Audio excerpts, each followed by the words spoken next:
Hey everyone, thanks for joining us today. We will go ahead and get started. Why don't we start with introductions? So what about everyone at Lakewood Center? Just me today. I'm Jeremy Hirschler, addiction psychiatrist at the Lakewood Center in Sheet Lake. Thank you so much. And Carmen, would you like to introduce yourself? I'm Carmen Rexhard, family physician at Pendleton Community Care in Franklin. About to take a phone call. Thank you. And then we have a username CUPPD. I think that's Jonna. Yeah, this is Dowiana Copsatimio. I'm one of the disease management coordinators at Medical Group Practice at University Town Center. Thank you so much, Joanna. And we have a username TMK0015.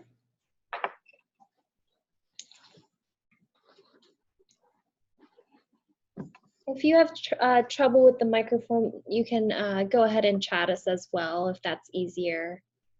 Thank you. And how about everyone at the pain clinic? Julianne Sweeney, exercise physiologist. Rick Bagley, anti-pain doc. Ed Prim, chiropractor. And we're waiting on Dr. Mark Cassani, another chiropractor. Thank you so much. And why don't we introduce ourselves in here, Dr. Ponte? Yeah, Charlie Ponte, and I'm a clinical pharmacist and I'm the faculty here at the Health Science Center. Thank you. Hi, I'm Mitra Motasham, and I am a Project ECHO coordinator. Hey everybody, I'm Caitlin Hettinger. I'm also a Project ECHO coordinator. And I'm Camille Charlie. I'm the pilot grant coordinator for CTSI. Thank you. All right, so Julianne, did you want to go ahead and get started anytime you were ready? We're ready as well. Okay, we're going to try to share the screen like we did for Dr. Gross last time. Thank you.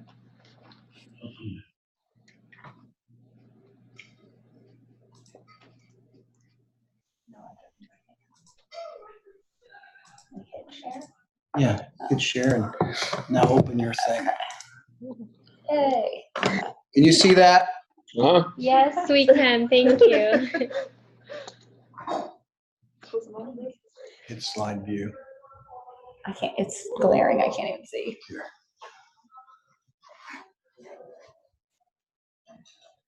Oh, okay. I couldn't even see it from the screen. Okay. All right. We're going to go over some chronic neck pain, exercise therapy treatments that have had good clinical outcomes. Okay. So we're going to kind of go through defining chronic neck pain. So the prevalence is that it's the second leading condition in which complementary therapies are used for. 10% of work absenteeism is actually related to neck pain. Neck and shoulder pain ranges between 30 to 50% of the working age population. Actually, women report higher prevalence and pain intensity for neck pain than men do. 50% of office workers experience neck and shoulder pain weekly. And then over a lifetime in the adult population, patients with chronic neck pain is about 30 to 50%, with activity limiting neck pain varying between like a 1.7 to 11.5%. And the causes of neck pain can be something that's traumatic or non-traumatic, which would be like traumatic things would be like a car accident or abuse. Non-traumatic would be like work-related or degenerative changes. And then some common conditions that you run into with chronic neck pain, degenerative disc disease, neck straining, osteoarthritis, poor posture, spinal stenosis, just to name a few. And then regardless of the onset, though, we have to remember that there's a variety of symptoms, including physical impairment, psychological distress, and social dysfunction related to chronic pain patients. Okay, so I just wanted to play around with this a little bit, just something fun instead of the normal pictures of what neck pain looks like. But to patients, it could be things like looking up at the screen on the "Are you okay? I'm fine."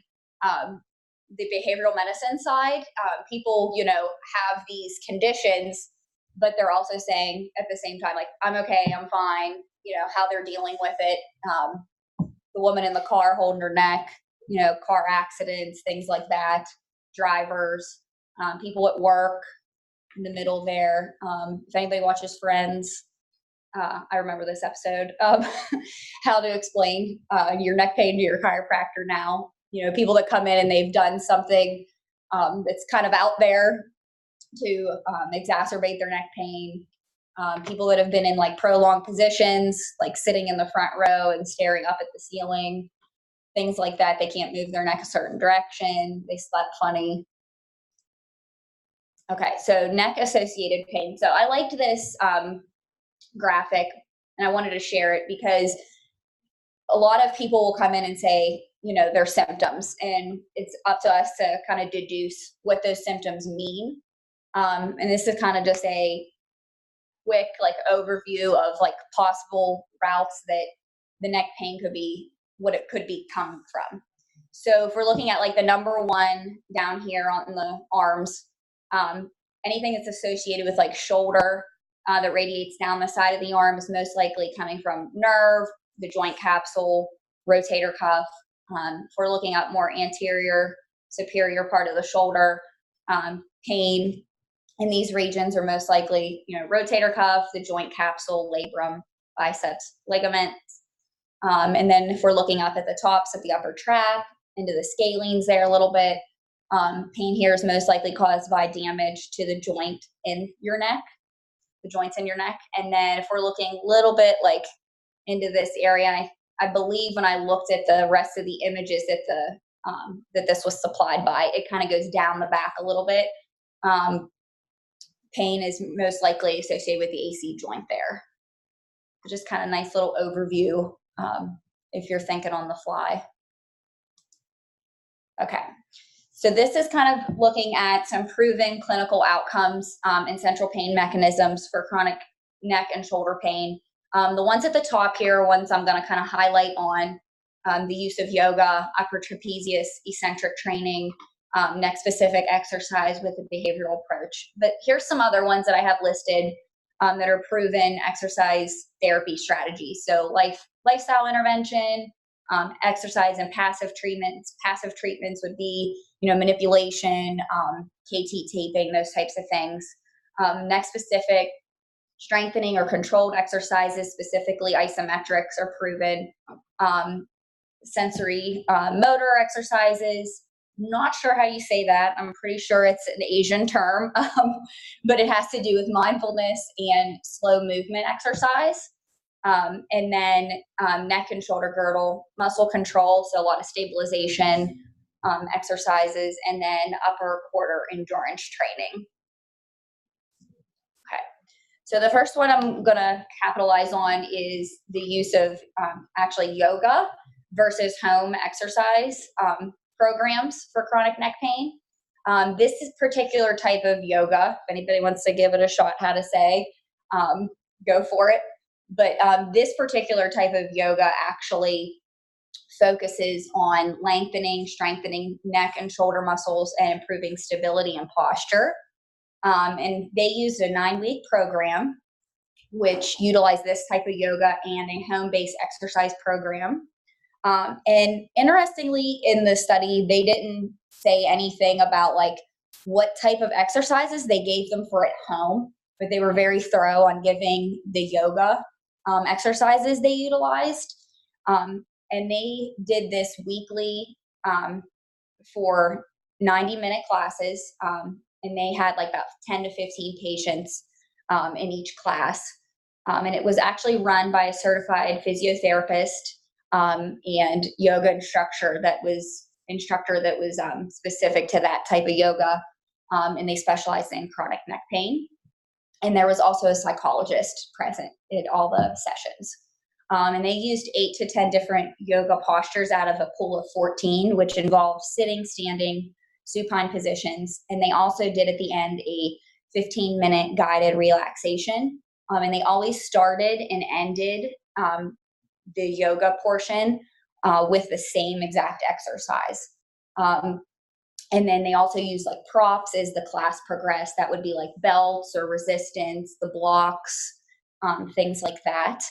And at home, the home exercise program, like I said, they didn't even say like what they exactly did with them. They just said that they were seated exercises for the neck and shoulder.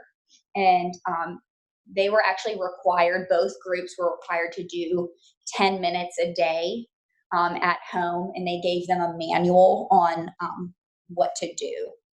And some questionnaires that they actually used to evaluate their functional disability was the neck disability index. They actually looked at their assessing their pain range of motion. So with flexion, extension, rotation, and lateral flexion of the neck. And then they also did some health related quality of life questionnaire. It was a short Form 36 health survey questionnaire. And then they did some visual analog scale. And they found that pain in motion decreased in both groups, actually. So the pain decreased. And then functional quality disability decreased only for the yoga group. And mental quality of life, social functioning, emotional role functioning, mental health, and bodily pain improved significantly for the yoga group, actually, compared to a home-based exercise. But I kind of took this with a grain of salt because they didn't really tell me what home exercises they gave the patients.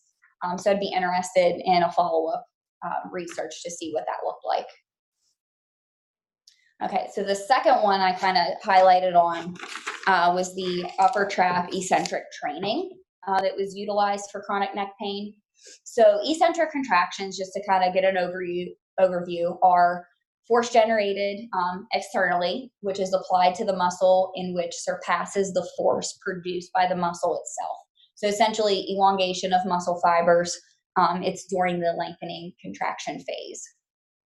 They utilized, they did 10 different sessions for like 25 to 30 minutes each, and they did it twice a week over 5 consecutive weeks. And they picked 5 consecutive weeks because neural activation actually increases after 4 weeks of eccentric training. So they wanted to make sure they had some good validity to the results. And they used a dynamometer to put pressure and measure and apply pressure onto the participants' shoulders. And they used an isometric shoulder shrug for 3 seconds. And they did it at like different levels. And as you'll see, like down here, they did it at different max voluntary contractions. So they did like about 60% and a 70%, 10 and 8 repetitions. And they also did like a warm up with them prior to doing those. And they were required to, during each of the repetitions, to apply upward force onto the machine at the highest and then to the lowest shoulder position. And actually the participants reported their pain intensity and completed a neck disability index and a DASH, which is a disabilities of arm, shoulder, and hand questionnaire before and after each session. And then the pressure pain thresholds were actually assessed over the neck and the forearm on the side that they were feeling having neck pain. Nobody in the study had bilateral neck pain, which I'd be interested to see if they did another study with bilateral neck pain. But they also did follow-ups then at 3 months and 6 months. And actually the results showed pain intensity decreased after these interventions and at the follow-ups as well. So neck and shoulder pain group showed reduced pain pressure thresholds, but not temporal summation of pain or conditioned pain modulation. However, though, after training, temporal summation, conditioned pain modulation, and pain pressure thresholds actually improved at the non-treated side in the long run. Okay, and then the last one I was going to highlight on was a little bit more integrated neck-specific exercise and the use of behavioral medicine at the same time. So the participants in this study they focused on were they had whiplash injury, and they were randomly allocated into 3 different groups. So an exercise group with behavioral intervention, or a prescribed physical activity group. The exercise group, they did give a very thorough picture of which exercises they used, which was nice to finally see in a study. They did this over 12 weeks, and they actually encouraged the patients to continue following through this, like past the study. So in the exercise group, they met 2 times a week. They did relevant exercise based on neck and musculoskeletal education as well, and then they had their home exercises that they had to do. During the groups that had a behavioral component, they had the same standards as the exercise group. They also had observant conditioning behavioral approach. So they went over the exercise program again with the behavioral therapist, and behavioral interventions training. They did some oral education regarding psychological and physiological pain aspects, problem-solving activities, and management of symptomatic relapses. So kind of like staying with the programs and what you kind of do from there if the pain returns. And then they did some at-home relaxation exercises between each session. And then the group that was kind of their baseline, just physical activity, they basically just got a paper that said physical activity prescription, like kind of go out and do your own thing. They didn't get any specific exercises for the neck. They just wanted them to stay active. And then some of the assessments that they used were the physical activity questionnaire, neck disability index, visual analog scale, and self-efficacy scale. And they completed these, like I said, at baseline, 3 and 6 months. And interestingly, both the first group with just exercise and the group with exercise and a behavioral component significantly helped. There was no big difference between them. They had a 50% reduction in pain bothersomeness, pain reduction in the 2 exercise groups compared to just the physical activity group, even at the 3 and the 6 month marks. And I wrote down some numbers which I thought were interesting. There was a bit more reduction in pain with the behavioral component involved. Just at the 3 month mark, just to name, the exercise group had a 29% decrease, where the behavioral side had a 48% decrease, and just the physical activity group had 5%. So just to kind of throw that out there to show you that there is a difference between them all, but exercise, regardless, it still made an impact. And they did actually, a lot of them continued the programs afterwards. So just kind of overviewing all 3 of those, just to touch on some things. All the therapies that they helped chronic pain. There's different types. They all benefited from therapeutic exercise. According to the research provided, whiplash-associated disorders responded well to exercise and exercise with behavioral medicine. Non-specific chronic neck pain responded best to that first type of yoga I talked about. And the office workers actually responded best to an upper trap eccentric training. So just to kind of keep that in mind, if you are referring out, just to have some knowledge behind that. And then cross-sectionally, I looked at them. All the research had a relaxation component, which positively impacted the patient's pain levels. And exercise therapy, just as a reminder, is utilized by exercise physiologists, chiropractors, rehabilitation specialists, physical therapists, athletic trainers, occupational therapists, etc. So it's not owned by anybody. We all kind of have a background in it. And I just wanted to point this out if anybody has time. This was a pretty hefty research, but this recently came out this year. Rehabilitation for chronic pain, for neck pain. These were just some key messages they had in their review of level 1 research. It's very in-depth, and it's a very good read if you have time to read it. So strengthening exercises of the neck and upper quadrant have a moderate effect on neck pain in the short term, but this conclusion is based on moderate quality evidence. Other exercise approaches demonstrate small effect. Reassurance, advice, education generally shows small effect based on low to moderate quality evidence. Psychological treatment alone have small effects based on very low to moderate quality evidence. Combined psychological and physical treatments delivered by physiotherapists may be more effective. Clinical guidelines are mostly based upon low to moderate quality evidence, so future research will likely change these conclusions.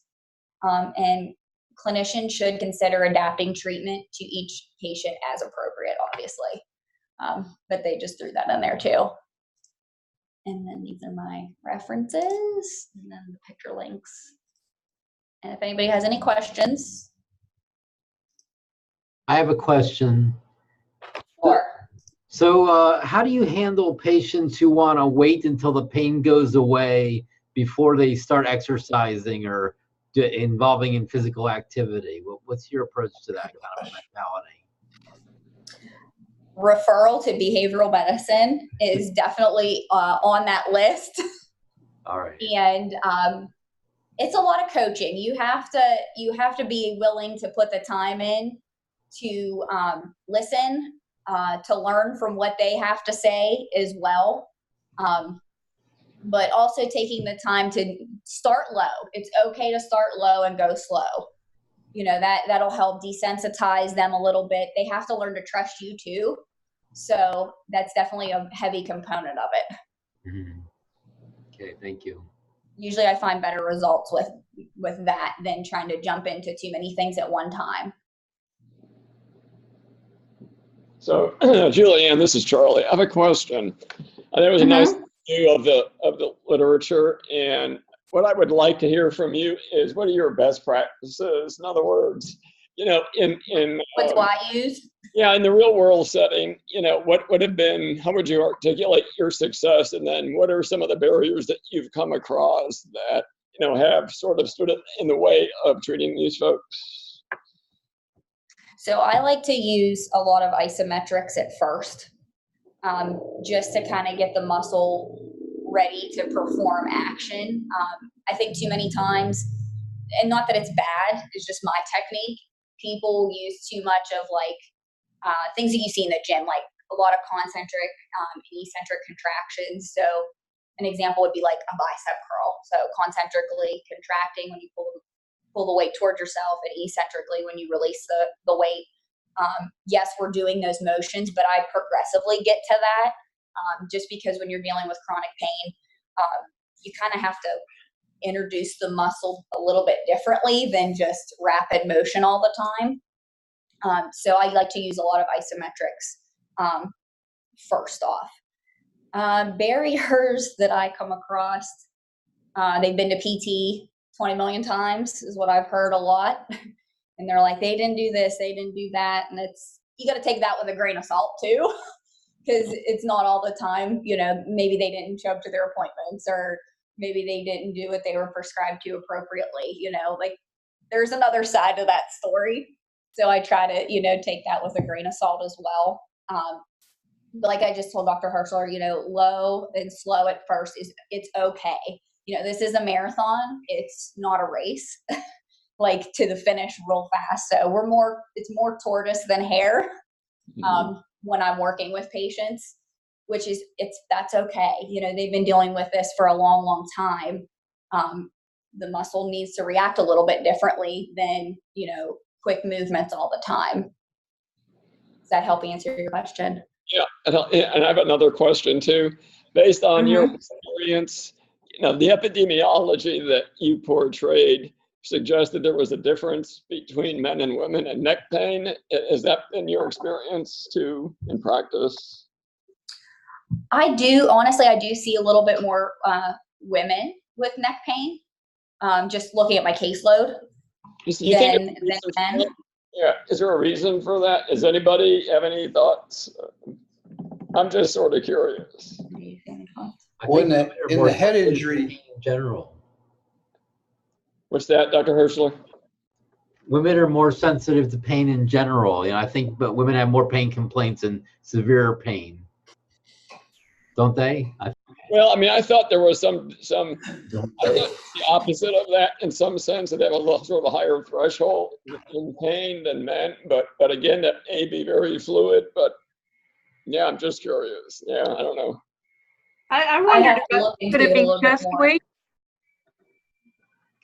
We got 3 of you all at once. Yeah. I said, could it be chest weight? Oh, I suppose. some of it has to do with neck strength and the ability to damp out head motion. And Okay. that's proven in the head injury area. And that's why the second leading highest group of head injury cases is in women's soccer players after football and hockey. So that may be part of it too, Charlie.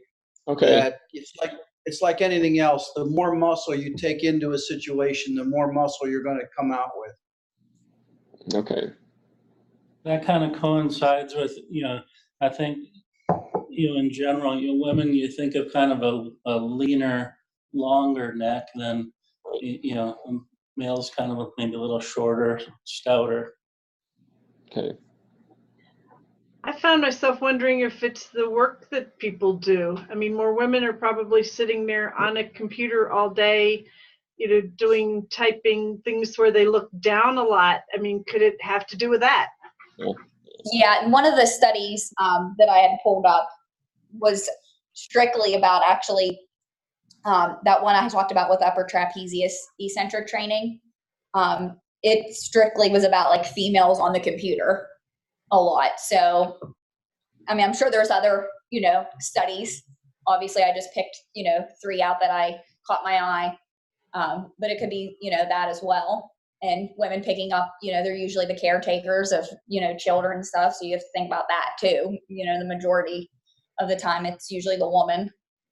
Ergonomics is a big deal. And so if an individual, man or woman, says, if I'm working at my desk, my neck pain is worse, and you dive a little deeper into that and they use bifocals and they don't adjust the height of their screen, they're going to be an extension all the time. So if perhaps they were able to raise their chair or lower the screen, sometimes it's as easy as that to make it better.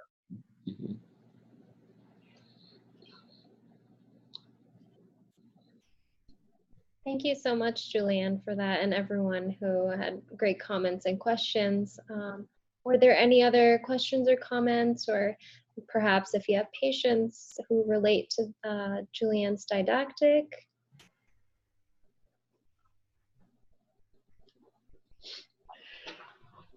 I had someone a couple of weeks ago kind of singing the praises of acupressure, that sort of thing. I just wondered if you had any thoughts about that. I'll defer to these guys, and I wish our massage therapist was here now, but absolutely. Go ahead, fellas, if you have any. Yeah, I look at it as if you're doing it locally, in the neck, it's probably just considered another form of soft tissue treatment. Like massage therapy, like instrument assisted soft tissue work, trigger point therapy, ischemic compression, you name it. There's a lot of different names for these things. And so, yeah, you work on the tight, tense muscles and relax that, then people will report some pain relief.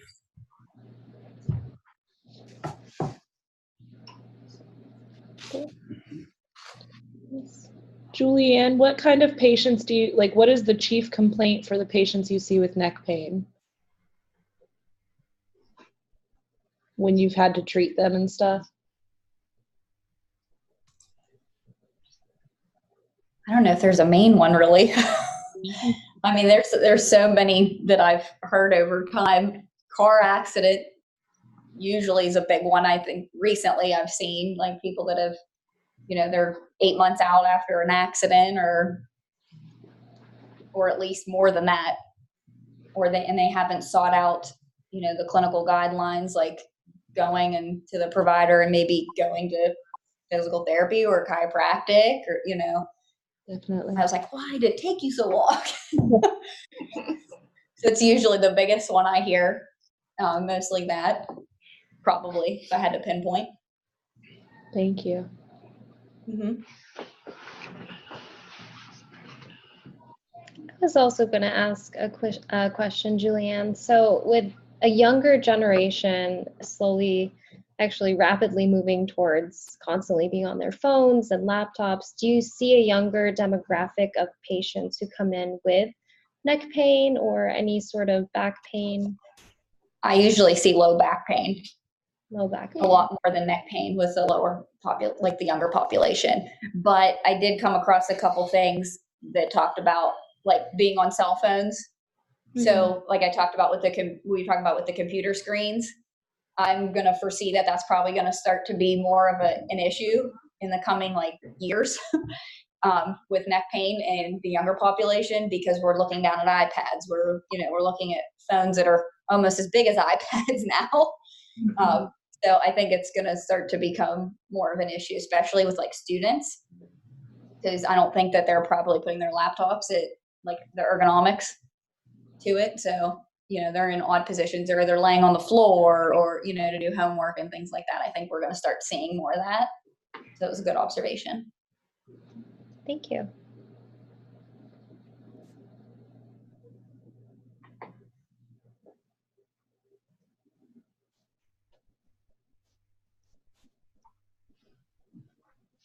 Were there any other questions or comments or something you wanted to say? You can certainly chat us as well if you would prefer that, and we can ask the question if you'd like.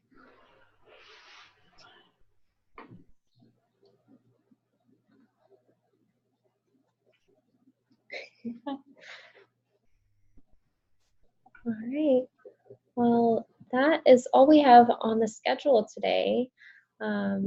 So thank you so much, Julianne, for that excellent didactic. It was really useful and helpful for all of us, and we really appreciate it. I do have a few announcements before we do part ways. So the next session falls on January 2nd, but that one is canceled. So the next one that we will have is on January 16th, and Dr. Vaglianti will be providing our didactic. And then we are still accepting cases over the holiday season, so please feel free to submit any that you have. Feel free to email Caitlin or I if you have any questions or comments. We will get to you as soon as possible and try to answer any questions you may have. And in the recap email I send out, I will also attach our 2020 calendar that we have, or the flyer I should say, but it has a list of all of our upcoming didactics for the new year. So keep an eye out for that as well. Were there any last comments you would all like to say before we say goodbye? Or all right. Thank you guys so much. Thank you, Julianne. And have a happy new year and Happy holidays. Happy holidays.